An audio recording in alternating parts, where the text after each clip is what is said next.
Ooh, had to open up the blinds, get some sun in while it's still kind of cool before it gets hot. As you can see, our pet area.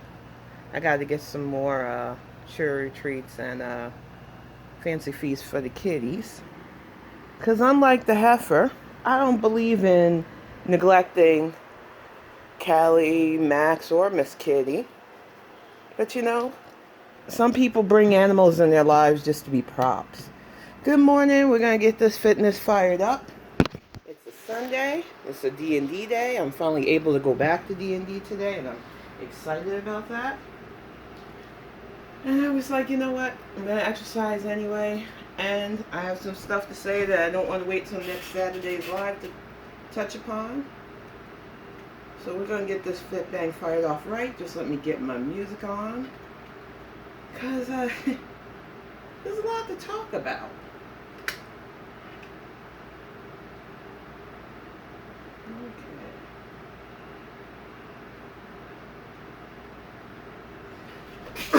Okay.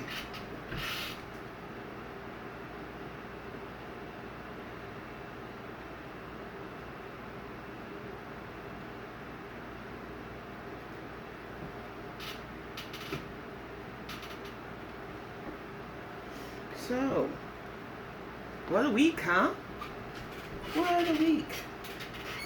The locales and worlds keep colliding and crashing. We've got new people entering the game. Foodie's doing her same old shit, neglecting Julia, not getting her brushed, not getting her nails trimmed, not getting her vaccinated. But we're all kind of used to the animal abuser. She apparently went to a pet store again and harassed animals. She can't seem to do anything for herself without involving innocent creatures that can't consent to not being touched by her. But that's besides the point. And I know yesterday, because it was all over YouTube, Kaibella did another interview. I didn't sit through it because we were kind of busy last night. And we had a really good day doing the Lucario events. So I got like the gist from a friend that sat in. It seemed like homegirl dragged Foodie for the filth she is, but there was nothing really that new. And you know what, who cares? The whole fact of the matter is Kaibella riles her up, and it's apparent from what I've seen from Garlic Bread's recap, she is going to eat her feelings. She's already had a cheap-ass grocery haul full of food that she shouldn't be eating as a type 2 diabetic, but she doesn't care. She's being defiant, and it's her life to throw away. But what I wanted to touch upon again, because I touched upon it on Saturday, was the whole idea of telling somebody, because I know you were trying to target a certain reactor who really doesn't give a fuck about you, Chantal. I need you to understand that. Any challenge you issue to Yaba like that is just going to be laughed at and possibly mocked. But on top of that shit, what made me laugh the most is I show my whole body. So do I. I show you exercise too. Can you match that? I don't think so. You nearly drowned in a hot pool. Tell me you don't take baths without telling me you don't take baths. Either way, jumping on your couch like a fucking 5-year-old shows you have no home training. And it shows that you really have regressed to almost a like toddler mentality when it comes to clapping back at people that you claim you don't watch. You claim you never see what we say about you, yet you know everything you think you know everything about us. You talk about somebody's rental home, but you live in an apartment. You call them the same name one of your friends likes to call them. So we know you run to your cheering squad, as fucked up as all of them are, to get your weird ass clapbacks because your funkle brain is not good enough on its own to come up with your own stuff that wouldn't be racist, sexist, and show how much of a bitter bitch you are. But what cracks me up the most about this latest series of tantrums for stale donuts, this latest defiance as your man is out doing whatever with whoever and you're stuck home eating your feelings, is that you think that you're harming us who react to you. No. You literally give us more commentary content when you harm yourself, sadly. We tell people this is not it.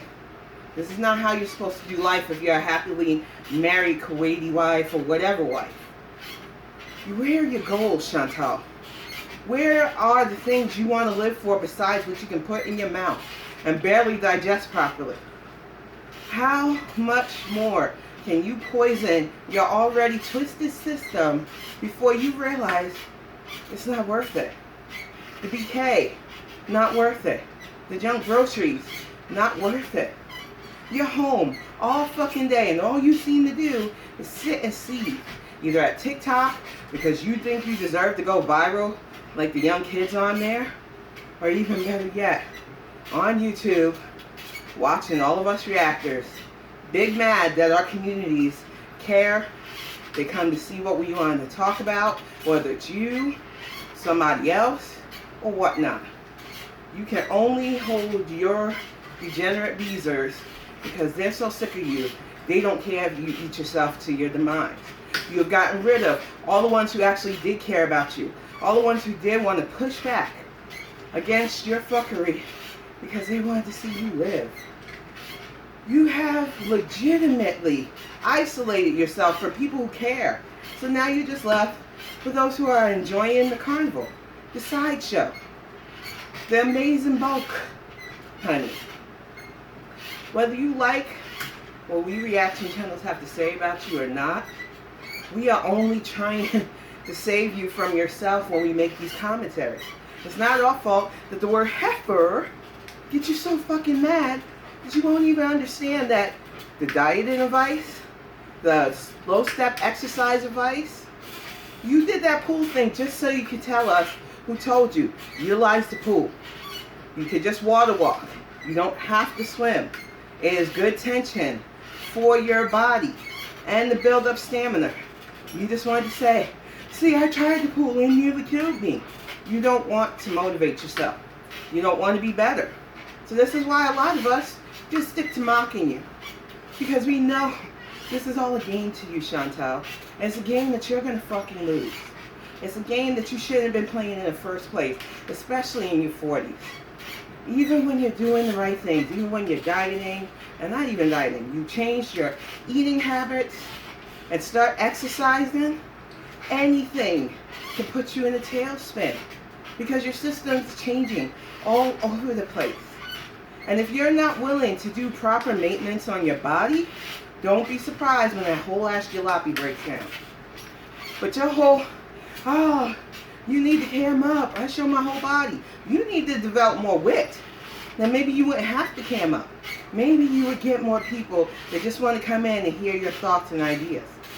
And oh, you can't say that. I got 100K. You're just a nobody channel. I'm a nobody channel who enjoys the community that I've been accepted in, the names that I get to see on the regular in my chat and beyond, talking to them, sharing our lives, sharing pictures and talking about pets, gardening and family. You can never, because you don't really care about those things. And I say that as a diagnosed sociopath because I think some people get sociopathy so messed up at times and don't understand it's a spectrum. There are a lot of antisocial people out there, but there are people who literally have a severe mental health inclination to stay the fuck away from people. Paranoia and trust issues abound, but also it just mentally drains us to deal with the fuckery of society. But there are also sociopaths who legitimately act like Chantal. She's not diagnosed, and I'm not here to diagnose her. I just say I see some of the tendencies in her. I think what really troubled me about this week of her defiance is all you did was show all of us that you were rattled by the idea that Kaibella was doing these interviews again. And you're talking about clout? She who goes on TikTok to lose against younger, prettier people and whatever that weird face-off shit y'all were doing is? Come on, honey. You're the one still seeking relevance on the internet. You're the one still watching every reaction channel that dares talk about you and sees because you refuse to get your life together. The best fucking revenge against anybody who doesn't like you is to live your best life. But you don't want to do that. You want sympathy. You want head pats and ass slaps for harming yourself with your food addiction. And nobody wants to do that for you, heifer. We don't care. When you throw a tantrum, it's funny. It's content. But you know that being a happy wife, which you're not, because your man's barely there, is boring. It wouldn't get you the views as this drama, even though you said, I'm anti-drama now. As you slide in the Local Lives chat, enough for fucking Wings of Redemption to notice you. And you brag about that. You know you need drama to keep up. You know you need those rages. You know you even need Kaibella.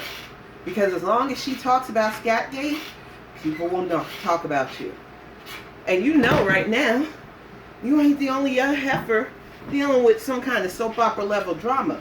Looking at you, Miss Oklahoma heifer. I'm going to say this. I only covered a little bit of you because of Jade Speculation Station's amazing start to the really quick Tommy arc. But I'm going to say this. You can't keep defining yourself by who you're with. You have told the world several times that even though you think you're the main character, Amber, you can't be anything without a partner. You can't have a personality without somebody to drive you around and take advantage of. And this Tommy person, while I did not want to know some of the details I did find out, including that very strange pic of her under somebody's stomach, okay, I sure as hell wasn't expecting all the darker stuff that came out. The smiling at a funeral.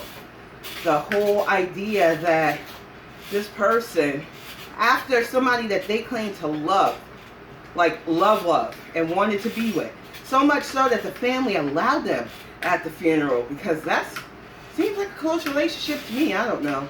It's the internet now. Everything's microwave time. But not even a few weeks later, she slided into other big women DMs and then starts trying to date you, and you don't see the fucking red flag? You don't see how dangerous it is to be with somebody who has literally been okay, even if she didn't stick a funnel in her ex's mouth and feed her directly, but was okay with that level of unhealthiness when you right now are struggling with your weight.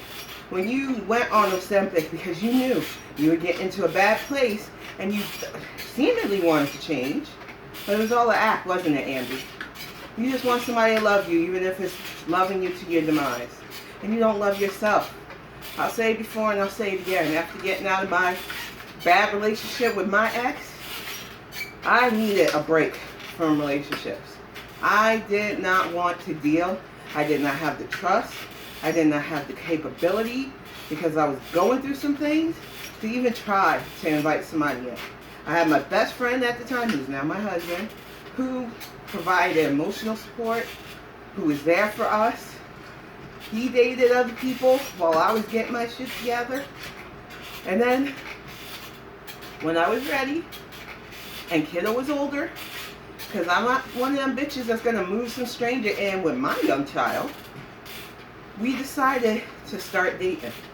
And then it took us years after that, because we were a long distance relationship. And what troubles me is how quickly you were ready to move in with this Tommy person. How ready you were to just be in love, and that's infatuation, honey. You cannot just move in with somebody you've only known for 4 fucking weeks. When they flip the script on you, when you see that Dr. Jekyll and Mr. Hyde behavior, what the fuck are you going to do then? Run to the internet? Say, I can't really give the detail, guys, but things are kind of rough, but they still love them. Come on, bitch. You want to get mad at the people who care more about your life than you because they found out that this person is the danger zone? And then listening to Just My 2 Cents earlier, she seems to think, and this is very dark, that this was all performative, and that person's already living with you, which I hope to God is not the truth. I know you already changed the name back on Instagram to Hi Ambi or whatever, Bambi, whatever. I know you already supposedly unfollowed them, but we already know that like Chantal, like Boogie, all y'all suffer from chronic diabetes, and you will weave whatever narrative makes you seemingly look better to the few fans you got left.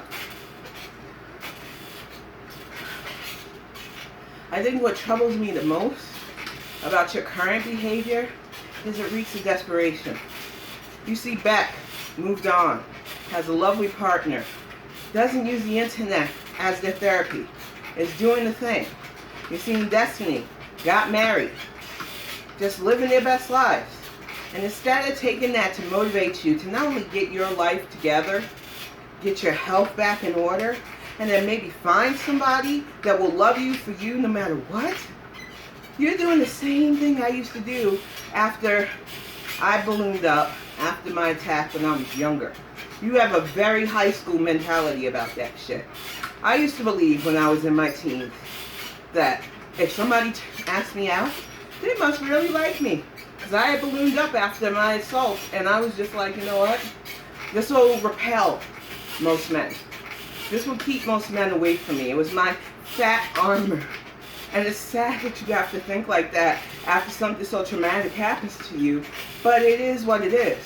I decided that if I got big enough, the only guys that would bother me are guys that were really into me, not realizing that assault like that, it ain't about looks, it's about power.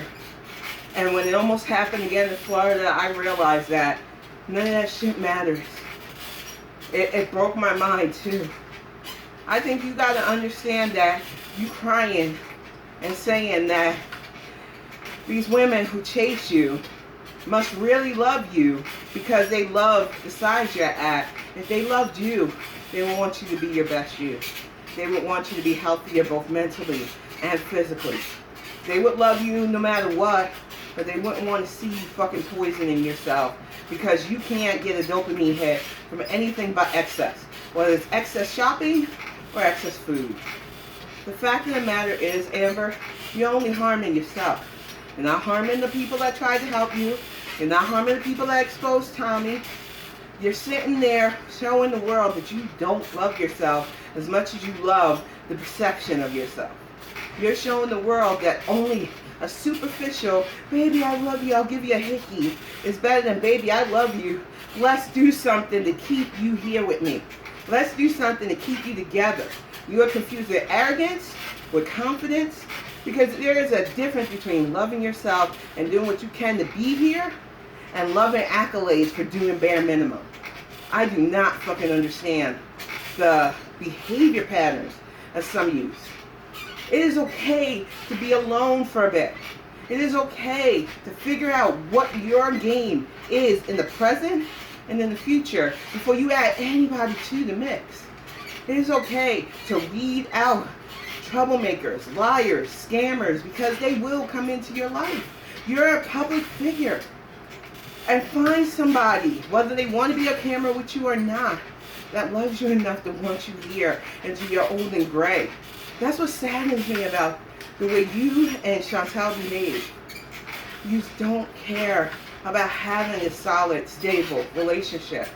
You only care about the perception of being wanted, claimed, taken.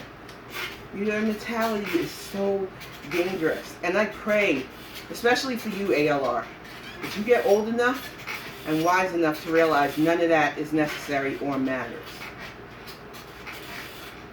Oh, man. It has been a crazy week, y'all. Family and I had to go play some Pokemon Go. There was some Mega Lucario raids. That was fun. Just getting out before Greg starts his new on-site position was nice. Doing family stuff is nice. And this is not to just brag or rub it into people's faces. It is what it is. This was years of building and learning and trusting into the mix. This is a unit that was formed from a friendship and understanding.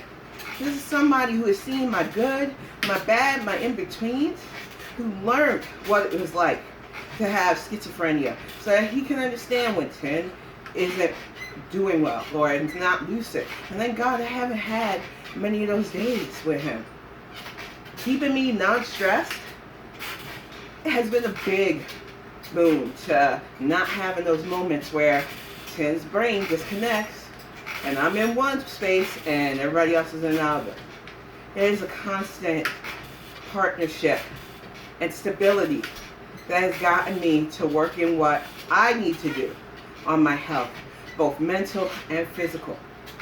And that is the kind of partnership both Foodie and Amber should want. But not just them. Because I know people are still, for some reason, even though it's starting to dry up, talking about Boogie's fake mental health meltdown. And I broke it down on Saturday's Live, the shit that's wrong with the stuff he does. The shit that's wrong with his meltdowns and then trying to act all meek like he took medicine and stuff, but then blowing up again. For him, mental health is a fucking accessory, and it pisses me off. Because there are millions of Americans that live with severe mental health issues, some that can luckily get help, like myself, and others who can't or is still in denial. And to watch this clown pretend to have a fucking mental meltdown, only to get giddy because his ends aren't going to be stopped because he got a stupid ass tattoo on his face. It was all scripted. It was all fake. And it's another act that is so fucking insensitive. But what can you expect from a fucking bigot who likes to talk about BBCs on men? I guess that's why you and Wings are such buddy-buddies. If you know, you know. And it's just frustrating to me that he can sit there mocking mental health for coins and get a platform for it.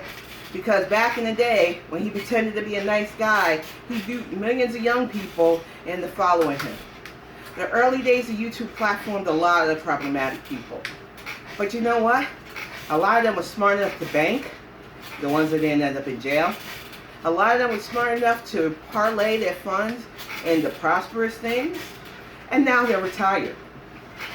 All my favorites are gone, some for reasons I didn't really agree with. I love Jenna Marbles, but I couldn't speak on behalf of the Asian community who she offended. And she, whew, sorry about that, y'all. I got so into it.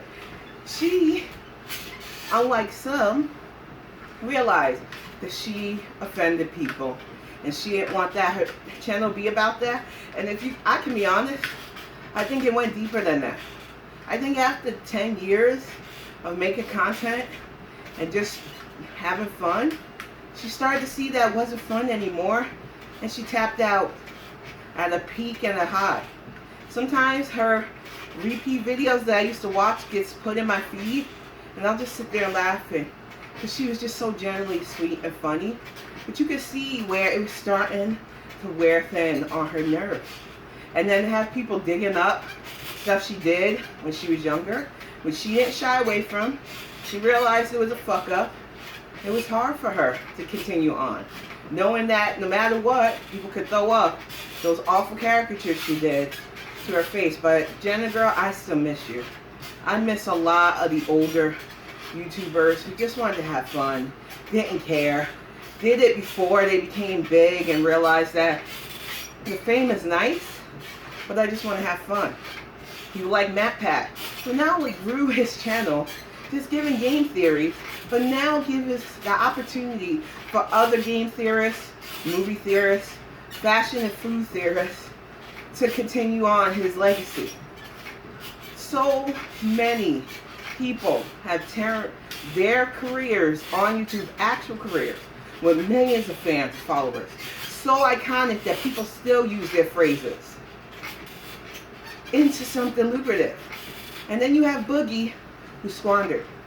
And I say, as my geekery, books-wise and manga-wise, is behind me, and all my figures, the ones we haven't gotten out of the boxes yet, because I'm not leaving my books and figures in the garage.